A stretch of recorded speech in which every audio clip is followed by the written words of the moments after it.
Welcome back, guys. Thank you for liking, subscribing, sharing. Today what I have is a 2019 Volkswagen Jetta GLI.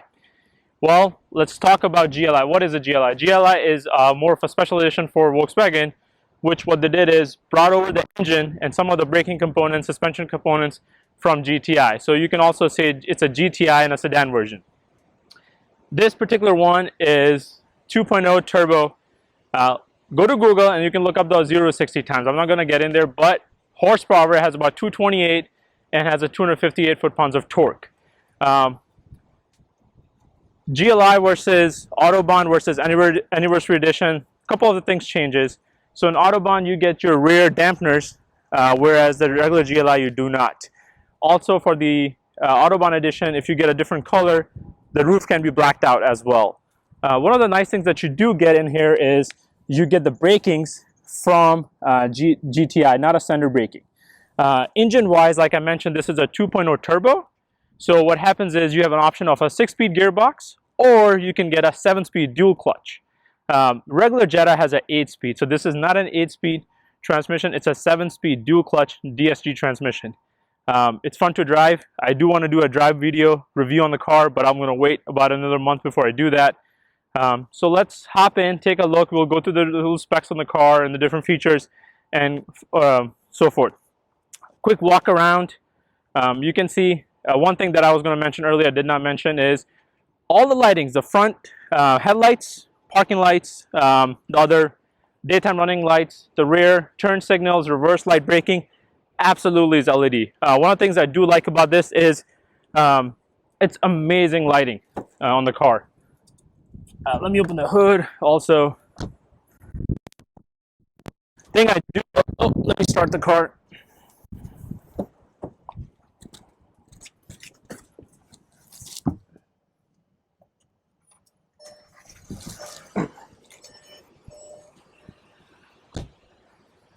So one of the nice thing is you have the LED strip as well, but then also it's LED projector headlights, and then that's a standard bulbing. It's not something different.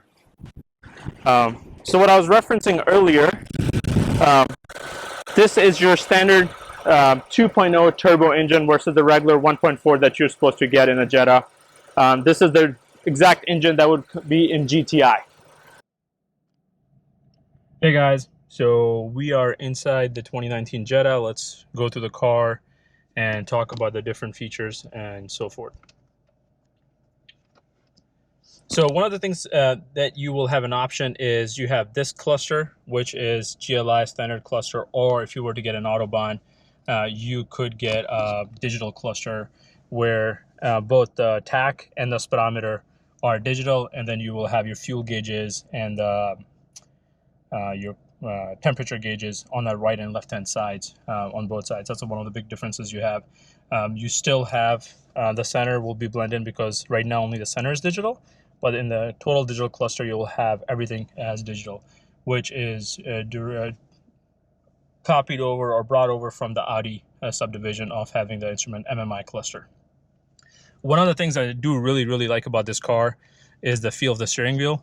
It's nicely wrapped in the leather, but then also if you look closely, the red stitching looks amazing. And then this is a GLI, so the bottom is flat out, which is super nice on the car. Coming over to the center console, all the 2019s Jettas come standard with Apple Carplay and Android Auto. Right now will be hooked up to is Android Auto, super easy. Hook up your Apple phone, iOS device, and it connects automatically. Right now, as you can see, it's set up to do maps. We can go into Spotify, you can play Spotify and so forth. This is the standard infotainment center. If you were to get an Autobahn or upgraded entertainment system, this will change. Right now, these are physical buttons, but in the Autobahn edition, what happens is this becomes part of the infotainment center, and it's like a glass touch control buttons right here on the sides that you see on both sides. Moving down, you will have your AC and heater controls. Since this is the GLI non-Autobahn edition, one thing I do love about this is the fabric seats. And even though this is not GTI, I still like the bolsters on the seat bottom and on the seat side. I think they're very sufficient. They do come heated as well, so that's why you see the heated seats in here. Again, the temperatures are digital, and then it has a dual climate control up front. You can set it to auto and then go from there. Other than that, another thing that I do like about this car, sorry for keep moving around, you will notice the paddles and the dead pedals are all non-rubbermatic. It's literally metal. I think that gives a really nice feeling to the car. Also, the Jetta's done nice is they have put in rubber mats for the all winter season, and then they actually say GLI on them, which is super nice. Also, you get a cargo tray with the car. From the previous versions to this one, the one nice thing this one has is it's about 3 inches longer and about 1 inch longer in the wheelbase. So right now I'm sitting in the car. This is my driving position, and I have ample space. And if I were to jump in the back in a second, you will notice me being a 6-foot person, there's not any problem. I still have a few inches of space. So again, this is the Jetta GLI sedan. If I get in, you'll notice the legroom that I have. I did not move the seat. Seat is adjusted to where I would be driving on a daily basis. I still have about good 2 to 3 inches legroom here. Also, if you look at my headroom, there's plenty of headroom up here. I don't have where my head hits the ceiling or anything like that. And then if you were to look into putting a child seat, whether it's rear facing or a regular booster seat, there's plenty of room back here. So I definitely give it thumbs up to Volkswagen for making enough space for a Jetta, because technically, usually you do not see that much space in the rear seats. You'll see space up front, but not so much back here. So let me quickly show you the trunk. One of the nice things that I do like down here, there's a pull button, and once you do it, which you can see right here, the trunk opens all the way itself. You don't have to hold it and do it. Space wise, let's see. You'll notice, and apologies for my belongings here, but it's pretty decent space in here. You can put a few luggage if you need to. This is what I was referring to. Volkswagen gives you the cargo mat, or as they call it, cargo protection system. This is layer underneath it. If you need to fold your seats down, it's a 60-40 split. They'll do it from here, and then you would pull it down up front. So since I was telling you guys earlier, this is a dual clutch 7-speed DSG transmission. You'll notice that there is also your gear shifters up here, positive and negative, for up and down if you were to put in a manual mode. If you hop over to your entertainment center, right now Apple Carplay is playing. Sound system is pretty good. I have no complaints at all. If you really want to upgrade, you can get Beats audio in here, but let's play something and you guys can see the sound.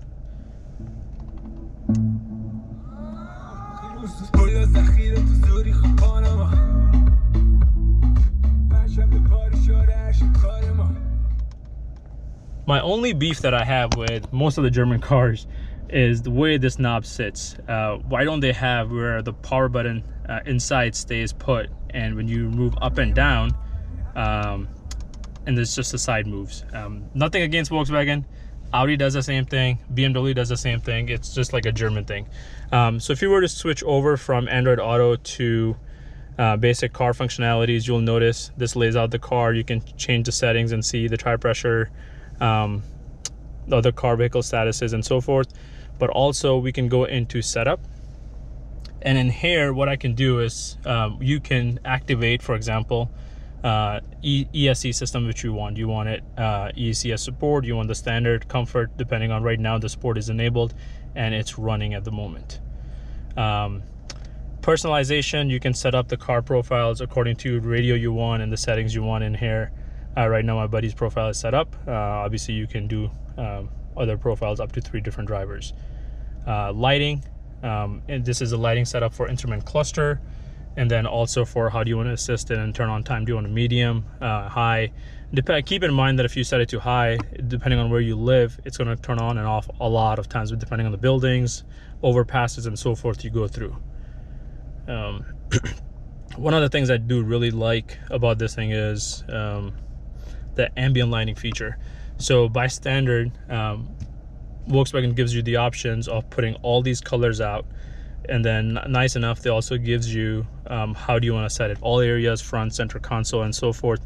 And you can, the color will be the same, but you can actually dim down or increase the lighting brightness as well. Assistant, this one does not have lane keep assist. It does have blind spot monitoring, and also has front collision warning and rear cross traffic. As you notice, the blind spot is active, but if I were to look at my side view mirrors, right in here, this is your blind spot as well, and then this one is for the turn signal. You can see when I put my turn signal on, the blinkers go on as well, which is super nice.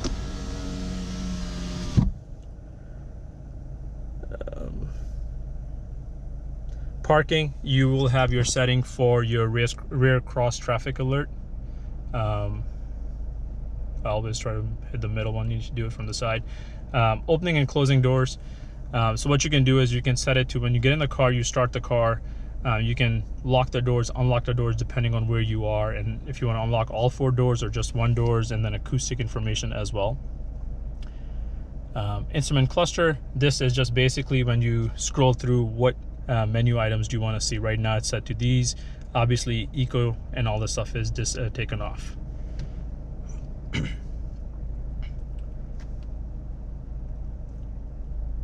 And then depending on your service, this car only has 276 miles, so obviously does not have a lot, but you can go into your service and set the service settings and see what's coming up for service. And then by any chance, if you were to sell your car or you want to change the settings or something you don't like, you can also do factory settings and reset it to stock. Hope you guys have liked this so far. A couple of things that I want to do with this is essentially I want to hook up my OBD11 to the Jetta MK7 edition and see what the options I have for this GLI. And then depending on about in a month or so, I also want to do 1,000 or 1,500 mile car review and how the car is after being driven that long. If you guys have any questions, comments, please put them in the comment section down below, and be safe out there. Thank you guys.